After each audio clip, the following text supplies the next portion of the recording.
اور امام علیہ السلام نے کسی بھی بارگاہ عصمت کے آداب سکھائے، سلام کیسے کیا جائے،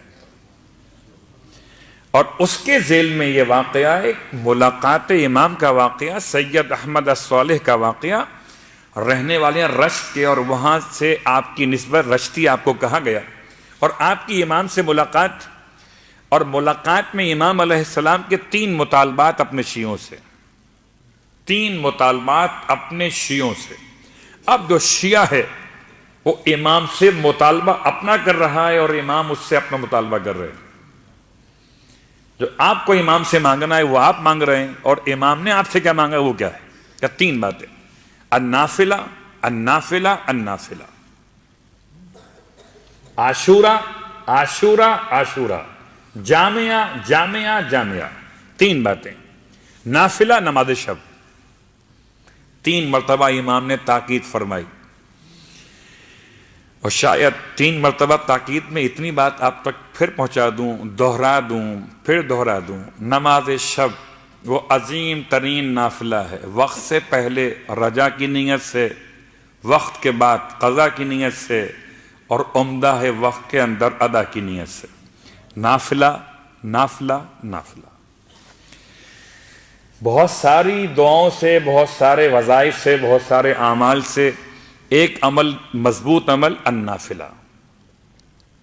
پھر میں عاشورہ، زیارت عاشورہ، نہ کہ زیارت وارثہ۔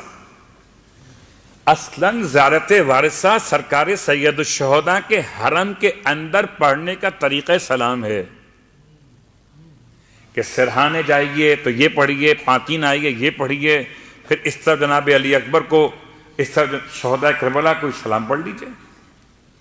لیکن زیارت عاشورہ امام کے الفاظ، پھر زیارت جامعہ، جامعہ جامعہ۔